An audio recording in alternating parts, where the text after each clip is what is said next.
Hi மக்களே, அண்ணாமலை குடும்பம் serial மே 16, 2026 என்ன நினச்சுன்னு பார்க்கலாம். அதுக்கு நம்ம channel Tamil serial talk subscribe பண்ணி லைக் பண்ணிக்கோங்க, பெல் ஐக்கானே கிளிக் பண்ணிக்கோங்க, ஹை பட்டனையும் தட்டி விடுங்க. உத்தமன் வான்மதிகிட்ட பேசிகிட்டு இருக்கான். உனக்கு அசிங்கமாக இல்லையா? அண்ணாமலை வீட்டு மருமகளாக இருந்துக்கிட்டு இப்படி திருடுற அசிங்கமாக இல்லை உனக்கு அப்படின்னு கேட்குறான். என்ன அசிங்கம்? எது அசிங்கம்? உன்னை விட பொண்டாட்டி உயிரோட மட்டும் இருந்தால் போதும், வசதியான வாழ்க்கை வாழலான்னு சொந்த மாமியார் வீட்டு சொத்தையே ஏமாத்தலான்னு பார்க்குற அப்படின்னு சொல்கிறா.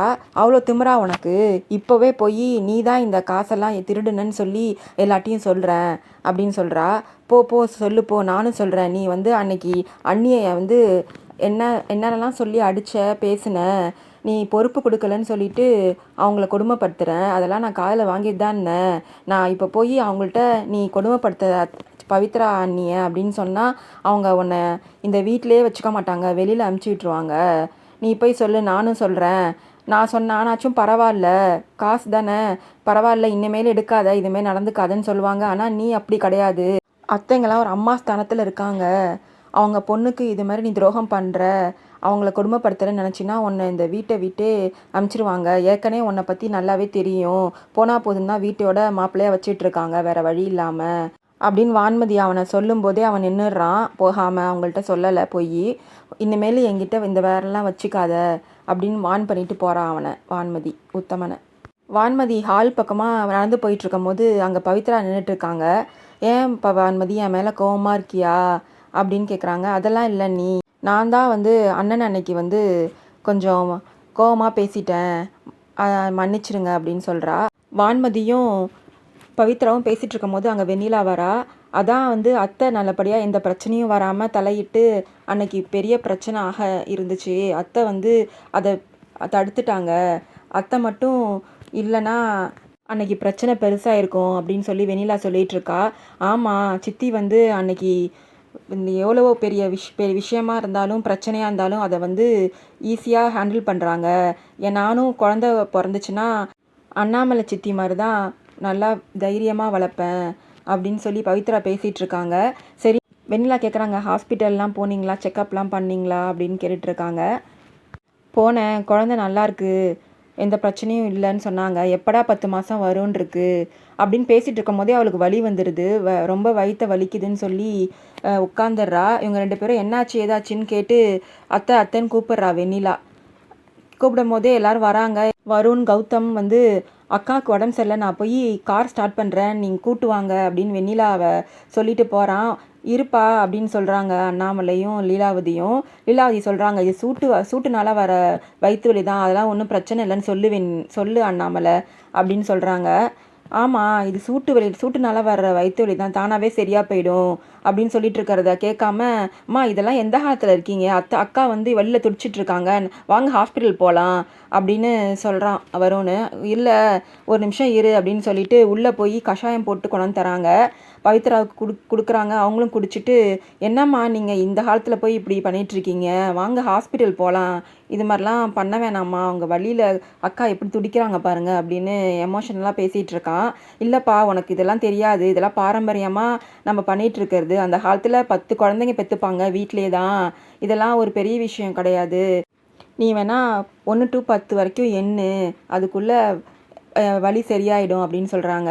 இவங்க தான் கஷாயம் குடிச்சிட்டாங்கல்ல, கொஞ்சம் அவங்க வயிற்று வலி கம்மியாக ஆயிடுச்சு அப்படின்னு சொல்கிறாங்க பவித்ரா. நான் தான் சொன்னேன்ல, இது சூட்டுனால வர வயிற்று வலி, அதனால ஒரு பிரச்சனையும் இல்லை அப்படின்னு சொல்கிறாங்க அண்ணாமலை. எப்படிம்மா அதுக்குள்ளே நீங்கள் ஏதோ கஷாயம் கொடுத்தீங்க சரியாக போயிடுச்சு அப்படின்னு சொல்கிறான். ஆமாம்ப்பா, இப்போ எல்லாத்துக்கும் ஹாஸ்பிட்டல்னு போகிறீங்க, அந்த காலத்துலலாம் இப்படிலாம் கிடையாது அப்படின்னு சொல்லி அவனுக்கு புரிய வைக்கிறாங்க வருணுக்கு. அவங்க பேசிகிட்டே இருக்கும் போது வான்மதி ஏற்கனவே வெண்ணிலாவை கடத்த சொன்னது ஒரு ஆள் இருக்கான்ல, காசு வாங்க ஏற்கனவே வந்துட்டு போயிட்டுருக்கான். அவன் வான்மதியை மேடம் மேலேருந்து கூப்பிட்றான். இவளும் பார்த்துட்றா வான்மதி. மேடம் மேலே வாங்க, மாடிக்கு வாங்கன்னு சொல்லி ஆக்ஷன் பண்ணுறான். இவளும் நீ போ வரன்னு இவளும் ஆக்ஷன் பண்ணி சொல்கிறா. இவங்க பேசிகிட்டு இருக்கும் போதே மேலே 2 பேருமே பேசிகிட்டு இருக்காங்க. என்ன தைரியம் வந்துச்சுன்னா, நீ நினச்ச போதெல்லாம் என்கிட்ட என்னை காசு கேட்டு தொந்தரவு பண்ணிகிட்ருக்க, உன்னை என்ன பண்ணுவேன்னு தெரியாது, மரியாதையாக இருந்துக்கோ, உனக்கு அவ்வளோதான் மரியாதை அப்படின்னு சொல்கிறா. உடனே அவன் சொல்கிறான், நீங்கள் சொந்த தங்கச்சியே கடத்த சொன்னுவீங்க, நீங்கள் என்னெல்லாம் சும்மா விடுவீங்களா, அதனால் நான் காசு கேட்குறேன்னா எனக்கு தேவை இருக்குது, நான் கேட்குறேன், எனக்கு 1,00,000 வேணும் தாங்கன்னு சொல்கிறான். இப்போவே போய் நான் வந்து எல்லாத்தையும் சொல்லிவிடுவேன் நீங்கள் கொடுக்கலண்ணா அப்படின்னு சொல்கிறான். போய் சொல்லு, இந்த வீட்டு மருமக நான் சொல்கிறது தான் நம்புவாங்க, நீ சொல்கிறத நம்ப மாட்டாங்க அப்படின்னு வான்மதி சொல்கிறா. உடனே ஒரு வீடியோ எடுத்து காமிக்கிறான். அவங்க 2 பேரும் ஏற்கனவே பேசிகிட்டு இருந்த வீடியோவை, வான்மதியும் அந்த ஆள் இருக்கான்ல கடத்தினால வெண்ணிலாவை, அவங்க 2 பேரும் பேசிட்டு இருக்க வீடியோவை காமிக்கிறான். இதை காட்டினா நம்புவாங்கல்ல என்ன அப்படின்னு சொல்லிட்டு இருக்கும்போது அப்போ தான் அவனது ஃபோன் ரிங் ஆகிறது. கீழே எல்லாம் ஹாலில் இருக்காங்கல்ல அவங்களுக்கு காதில் விழுது. என்னாச்சுன்னு போய் பாருப்பான்னு அண்ணாமலை சொல்கிறாங்க கௌதம்கிட்டையும் வருண்ட்டையும். இவங்க போய் ஒளிஞ்சுக்கிறாங்க. நீனு போய் ஒளிஞ்சுக்கோ, எங்கேயாச்சும் ஒளிஞ்சுக்கோன்னு சொல்கிறாங்க வான்மதி அந்த கடத்தினான வெண்ணிலாவை. அவன் வந்து தடுக்கி விட்டு கீழே விழுந்துடுறான். அப்போ பிடிச்சிடுறாங்க வருணும் கௌதமும். இவ போய் ஒளிஞ்சுக்கிறா வான்மதி வேறு பக்கம் போயிட்டு. அவனை கூட்டு வந்து நிற்க வைக்கிறாங்க கீழே. என்ன தைரியம் இருந்துச்சுன்னா நீ வந்து எங்கள் வீட்டுக்கு திரும்பவும் வந்திருப்ப, எதுக்காக இங்கே வந்தேன்னு அடிக்கிறார். கௌதம் வந்து அடிச்சிட்ருக்காரு அவனை. எதுக்கு திரும்பி இங்கே வந்த, உண்மையை சொல்லு அப்படின்னு சொல்லும்போது இவ கண்ணை காமிக்கிறா வான்மதி அவன்கிட்ட சொல்லக்கூடாதுன்னு சொல்லி. அவனும் நான் வந்து மன்னிப்பு கேட்க தான் வந்தேன் அப்படின்னு சொல்கிறான். நடிக்காதடா, எதுக்காக வந்த, உண்மையை சொல்லு அப்படின்னு சொல்லி கௌதம் கேட்குறாரு. உடனே வெண்ணிலா கிட்ட போய் நான் உங்கள்கிட்ட மன்னிப்பு கேட்கலான்னு தான் வந்தேன், ஏற்கனவே நான் உங்கள்கிட்ட செஞ்ச பாவத்துக்கு என் பொண்டாட்டி பிள்ளைங்களாம் என்னை விட்டு போயிட்டாங்க, என் பொண்டாட்டி பிள்ளைங்க ஒரு ஆக்சிடெண்ட்டில் இறந்துலாம் போயிட்டாங்க, நான் இப்போ வந்து தனிமரமாக நிற்கிறேன், நான் ஜெயிலில் இருக்கும் போதே நான் என்னோடய தப்பை உணர்ந்துட்டேன், வெளியில் வந்தோடனே உங்கள்கிட்ட மன்னிப்பு கேட்கணுன்னு தான் நான் இங்கே வந்திருக்கேன் அப்படின்னு சொல்கிறான். நீ நடிக்காதடா, உன்னை சும்மா விட மாட்டேன் அப்படின்னு சொல்லி கௌதம் சொல்கிறாரு. உடனே லீலாவதி ஃபோன் பண்ணுங்க, இவன் என்ன தைரியம் தான் இவன் நம்ம வீட்டுக்கே வந்திருப்பான், அவனை வந்து அன்னைக்கு விட்டுட்டோம் நம்ம கல்யாண மண்டபத்தில், இப்போ விடக்கூடாது இவனை, ஃபோன் பண்ணுங்க போலீஸ்க்குன்னு சொல்கிறாங்க. வருணும் ஃபோன் பண்ணுறாரு போலீஸ்க்கு. ஃபோன் பண்ண வேணான்னு அவனும் சொல்கிறான்.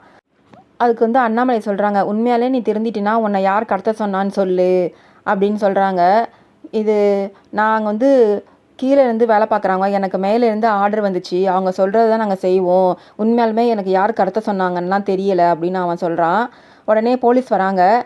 சார், ஏற்கனவே வந்து கிட்னாப் கேஸில் நீங்கள் கைது பண்ணீங்கல்ல இவனை வந்து திரும்பி எங்கள் வீட்டுக்கு வந்திருக்கான், இவனை அரெஸ்ட் பண்ணி கூப்பிட்டு போங்கன்னு அண்ணாமலை சொல்கிறாங்க. கூப்பிட்டு போய் அவனை கவனிக்க வேண்டிய கவனத்தில் விசாரித்தா அவன் உண்மையை சொல்லுவான் எதுக்காக இங்கே வந்தான்னு அப்படின்னு கௌதமும் சொல்கிறாரு. உடனே வெண்ணிலா சொல்கிறாங்க, இல்லை வேணாம், அவரை வந்து அரெஸ்ட் பண்ண வேணாம், விட்டுருங்க, ஏற்கனவே நீங்கள் வந்து மனசு மாறி திருந்தி வந்திருக்கீங்க, அது ஒரு தண்டனை ஏற்கனவே கடவுள் கொடுத்துட்டாரு, அவங்க பொண்டாட்டி பிள்ளைலாம் இழந்து அவர் தனி மரமாக நிற்கிறாருன்னும் போது இவருக்கு நம்ம எந்த தண்டனையும் கொடுக்க தேவையில்லை, கடவுள் ஏற்கனவே தண்டனை கொடுத்துட்டாரு, அதனால் நம்ம விட்டுருங்க அப்படின்னு சொல்கிறா அண்ணாமலைகிட்ட போயிட்டு. அதுக்கு வந்து லீலாவதி சொல்கிறாங்க, என்ன நினச்சிட்ருக்க நீ, எல்லா முன்னாடியும் அன்னைக்கு அசிங்கப்பட்டு அவமானப்பட்டு நின்னல்ல, அது காரணமானவன் இவன் தான், இவன் சும்மா விடக்கூடாதுமா அப்படின்னு சொல்கிறாங்க. இல்லத்த, ஏற்கனவே அவர் தண்டனை அனுபவிச்சிட்டாரு, அதனால் இப்போ தனிமனையாக நிற்கிறதுனால நம்ம எதுவும் தண்டனை கொடுக்க தேவையில்லத்த, மன்னிக்கிறது தான் அது தண்டனை, நம்ம பின்னாடி வர ஜென்ரேஷனுக்கு வந்து நம்ம சொத்து பணம்லாம் சேர்த்து வைக்க அவசியம் இல்லை, இது மாதிரி பகையை சேர்க்காம இருந்தாலே போதும், அவங்க நிம்மதியாக வாழ்வாங்க. பவித்ரா சொல்கிறாங்க, அவன் பண்ண தப்புக்கு ஜெயிலில் தண்டனை அனுபவிக்கிறது தான் கரெக்டுன்றாங்க. வெண்ணிலாவும் இல்லைக்கா, அன்னைக்கு உங்களை ஒரு முகம் தெரியாத வந்து கடத்தினார்ல, அப்போது நீங்கள் வந்து எவ்வளோ பயந்தீங்க, அதே மாதிரி நம்ம ஜென்ரேஷன் வந்து பின்னாடி வர ஜென்ரேஷன் விட்டு கொடுத்து மன்னிச்சு போகிறதே நல்லதுக்கா, இது மாதிரி பகையை வளர்க்க வேணான்ற மாதிரி சொல்கிறா வெண்ணிலா. அண்ணாமலைகிட்ட போய் விட்டுடலான்னு சொல்கிறா. அண்ணாமலையும் சரி விட்டுடலான்னு சொல்லிடுறாங்க. அதோட அண்ணன், நான் உங்களை ரொம்ப நம்புகிறேன், நீங்கள் வந்து மன்னிப்பு கேட்டீங்க, நான் உங்களை நம்பி தான் உங்களை வந்து இப்போ நாங்கள் அனுப்புகிறோம் அப்படின்னு சொல்கிறா வெண்ணிலாவும். வருண் வந்து ரூமுக்கு போகிறான். அப்போ வந்து துணி மடிச்சிட்ருக்கா வெண்ணிலா. நீ உண்மையாலுமே பைத்தியமா இல்லை பைத்தியமாக நடிக்கிறியா அப்படின்னு கேட்குறான் வருண். இல்லை, அன்னைக்கு வந்து அவர் நினச்சா என்னை என்ன வேணாலும் பண்ணியிருக்கலாம், யாரோ ஒருத்தவங்க சொன்னாங்கன்னு தான் அவர் இது மாதிரி பண்ணியிருக்காரு, அவர் என்னைக்கு தப்பை உணர்ந்துட்டாரோ அவரை மன்னிக்கிறது தான் நல்லது, அதனால தான் நான் ஒன்றும் பண்ண சொல்லலை, அத்தைகிட்ட சொல்லி விட சொல்லிட்டேன். கல்யாணத்தன்னைக்கு அன்னைக்கு நீ எவ்வளோ தலைங்குறிஞ்சு நின்ன, அவனால் தானே அவ்வளோ பிரச்சனையும் வந்துச்சு, அன்னைக்கு அவனை போய் மன்னிச்சிருக்க, இதே வேற ஒரு பொண்ணா இருந்தா அவனை வந்து அடித்து போலீஸில் பிடிச்சி குடுத்துருப்பாங்க. நீ என்னன்னா இப்படி பண்ணிட்ட அப்படின்னு சொல்லிட்டு இருக்கும்போது, நான் வந்து ஏன் மன்னிச்சேன்னா, அன்னைக்கு அவன் என்ன வேணாலும் என்ன பண்ணியிருக்கலாம். ஆனால் என்னை உங்கள் முன்னாடி இப்போ கற்போடு நிற்கிறேன்னா அதுக்கு அவனும் ஒரு காரணம். அதனால தான் நான் மன்னிச்சேன்னு சொல்கிறா. யார் தான் தப்பு பண்ணலை, நீங்களும் தான் நம்ம கல்யாணத்துக்கு பிறகும் அந்த சாரா தான் வேணும்னு என்கிட்ட சொல்கிறீங்க. அதனால் யார் தான் தப்பு பண்ணல அப்படின்னு சொல்லி பேசிகிட்டு இருக்கா. அதோட இந்த எபிசோடு முடியுது. வரப்போகிற எபிசோடில் நடக்குதுன்னு பார்க்கலாம். பாய் மக்கள், நம்ம சேனலை மறக்காமல் சப்ஸ்கிரைப் பண்ணி லைக் பண்ணிக்கோங்க.